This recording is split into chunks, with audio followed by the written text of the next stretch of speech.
Coefficient of consolidation is a property of saturated soils that describes how quickly the soil can undergo consolidation under an applied load. It is an important parameter in geotechnical engineering as it helps to determine the time required for settlement to occur in a soil layer. Hello and welcome back to the Master Civil Engineering, and in this video we will learn that how to determine the coefficient of consolidation from the results of consolidation test. I have been given a question which states that during a laboratory consolidation test, the time and the dial gauge readings obtained from an increase of pressure on the specimen from 50 kilopascal to 100 kilopascal are given here. We have to use the logarithm of time method to determine CV, which is the coefficient of consolidation. The average height of the specimen during consolidation was 2.24 centimeter and it was drained at the top and the bottom. So first thing which we'll do is that we will draw a graph in Excel between the time and the dial gauge reading with time values on the log scale and dial gauge readings on the natural scale. From the graph we will find T50, that is time required for 50% consolidation, and then we will calculate the CV, that is the coefficient of consolidation. So let's first draw the graph in Excel. In Excel, you will make two columns. The first one will be the time values and the second one will be the dial gauge reading. After that, you will select the values and click on the insert, and then you will go to the charts and select scatter with smooth lines. After that, you will increase the size of the chart. So increase the size a little bit, and then you will delete the chart title. You will click on this plus button and then you will add the axis titles. After adding the axis title, you will click on the horizontal axis, double click on the horizontal axis and change the scale to the logarithmic scale. And let the vertical axis cross the horizontal axis at 0.1.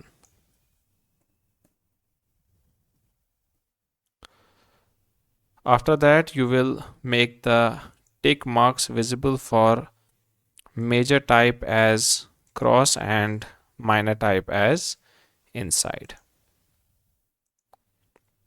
Okay, and then you will change the color of the axis from gray to black, and you will increase the width to 1 point to make values more clearly visible.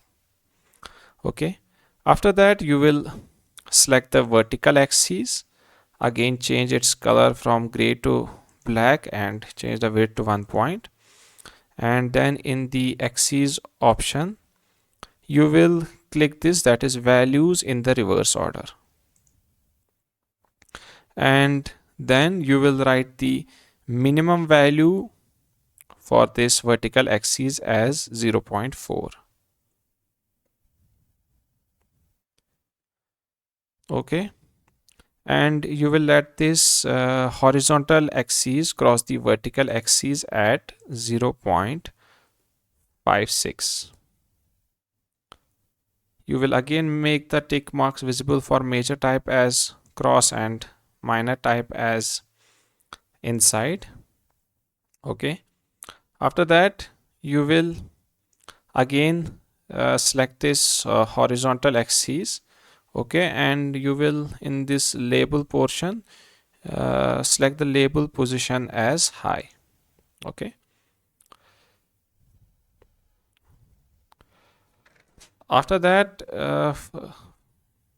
for horizontal axis you will write the name as time in minutes on log scale.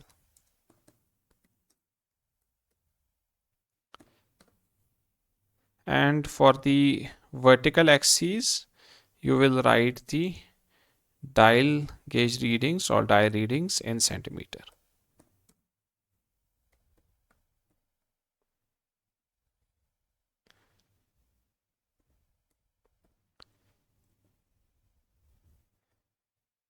You can change the position of this axis title. Okay, so this gives you the graph between the time on log scale and dial gauge reading on the national scale. After you have drawn the graph between the time and the dial gauge reading, next step is that you have to find the coefficient of consolidation from this graph.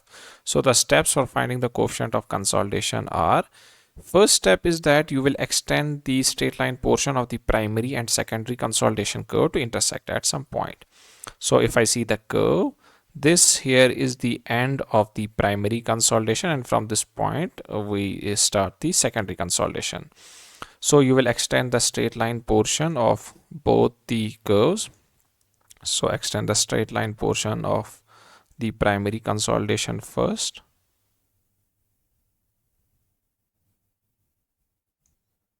Okay, after that you will extend the straight line portion of the secondary consolidation curve.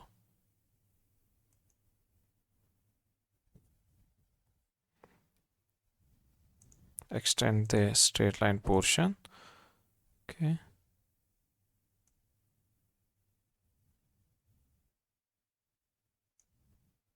Okay, so we can see these two straight line portions intersect at some point. The ordinate of this point of intersection is the value of d100, which is the deformation at the end of 100% primary consolidation. So find the ordinate of this point. Okay, to find the ordinate you will draw a horizontal line. This will intersect the vertical axis at some point. This will give you the ordinate of this point, okay, which in this case is 0.52. So you can say that the d100 or the deformation at the 100% primary consolidation is 0.52. So for d100 you will write 0.52 centimeters. Okay, next step is that you will select two time intervals t1 and t2 such that t2 should be 4 times t1. So if I select t1 as 0.1 minute, it means that t2 will be 0.1 into 4, which is 0.4 minutes. The deformation for t1, that is 0.1 minute, is already given in the question, that is it is equal to 0.4082 centimeters. So d1 is equal to 0.4082 centimeter. Okay, to find the deformation for t2, that is 0.4 minute, you will draw a vertical line at 0.4 minute. So first one is 0.1, then 0.2, 0.3 and 0.4 is here. So from 0.4 you will draw a vertical line. Okay, and this will intersect this curve at some point. Okay, from that point you will draw a horizontal line. Okay, and this will give you the deformation at 0.4 minutes. Okay, also you will draw a horizontal line at the first point, that is 0.1 minute. Okay, so draw a horizontal line at 0.1 minute, that is 0.4028 centimeter. You will draw a horizontal line.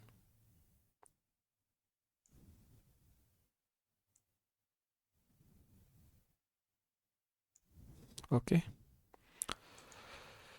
so you can see the difference of the specimen deformation during the time interval t2 minus t1. Since d1 is 0.4082 and d2 from this graph is 0.412 centimeters. So for d2 write the value 0.412 centimeter, because the minimum interval in this vertical axis is 0.004 centimeter. So this second line, this is at 0.412 centimeter. Okay, so the difference of specimen deformation during this time interval, that is t2 minus t1, is equal to 0.412 minus 0.4082.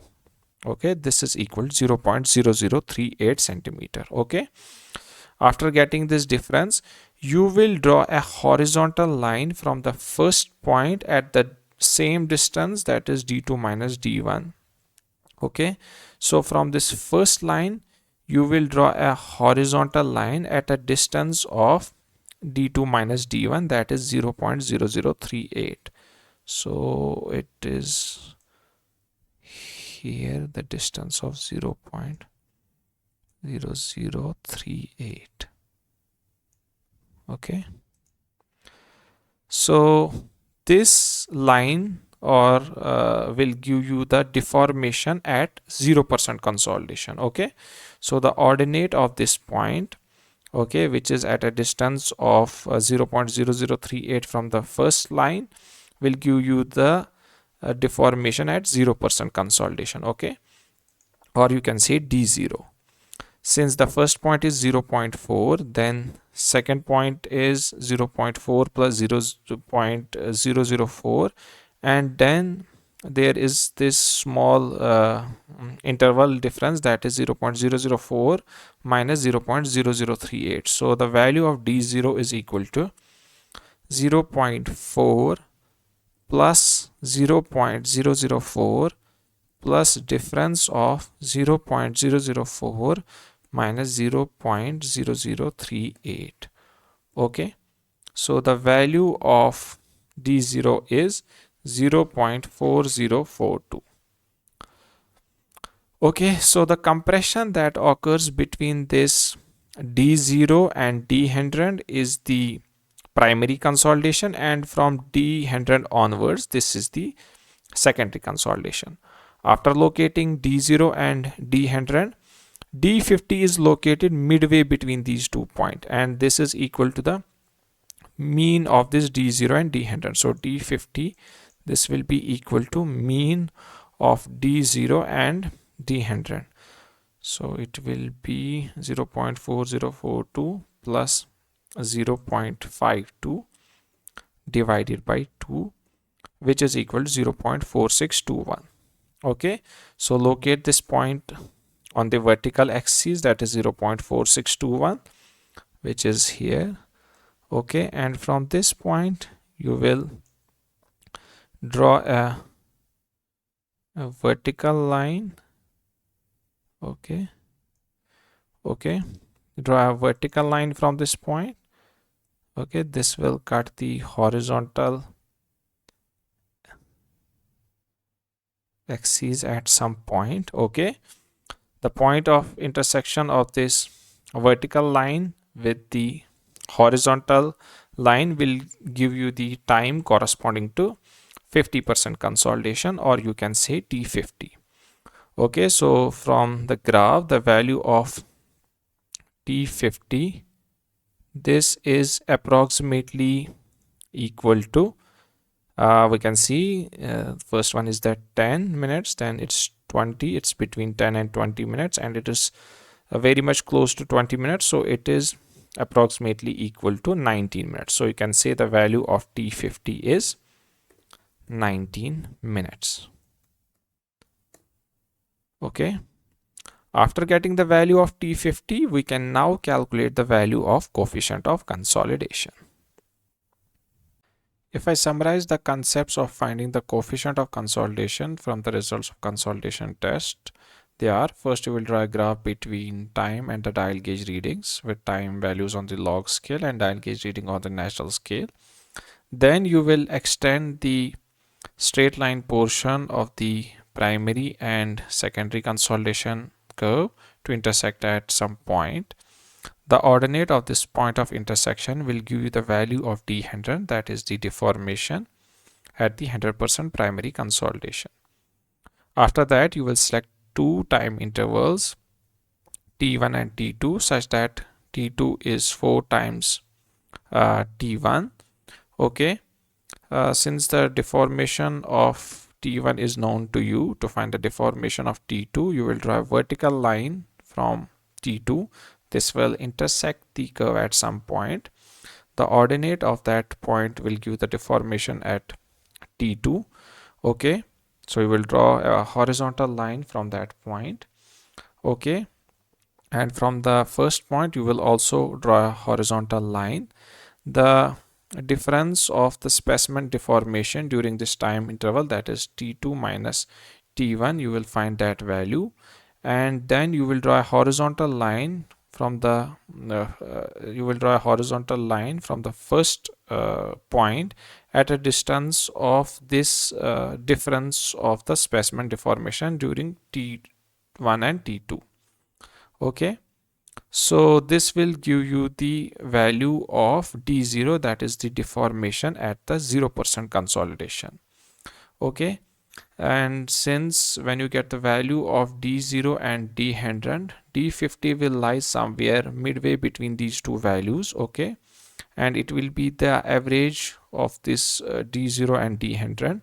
So locate the ordinate of d50 on the vertical axis, and from that point you will draw a horizontal line which will cut the curve at some point. From that point you will draw the vertical line. This will cut the horizontal axis at some point. Okay, and this point will give you the value of d50, which here is 19 minutes. So from graph, the time for 50% consolidation is 19 minutes. Since the specimen is drained at both the top and the bottom, okay, so drainage path will be the half of the specimen height, that is 2.24 divided by 2, which is 1.12 centimeter. For 50% consolidation, time factor is equal to 0.197. Okay, coefficient of consolidation, this is given as TCV is equal to TV times h square divided by time. So putting values of variables, we get value of CV equal to 0.197 into 1.12 whole square divided by 19, which is equal to 0.013 centimeter square per minute. Okay, or you can change this into centimeter square per second. So for this you will divide it by 60 and you will get the coefficient of consolidation equal to 2.17 into 10 raised to power minus 4 centimeter square per second. So this is the value of coefficient of consolidation for this soil. So this video showed you how to find the coefficient of consolidation from the results of consolidation test. I hope this solution video was clear and you learned something new. If you found my videos helpful, please subscribe to my channel and share this video. Thanks for watching and stay tuned.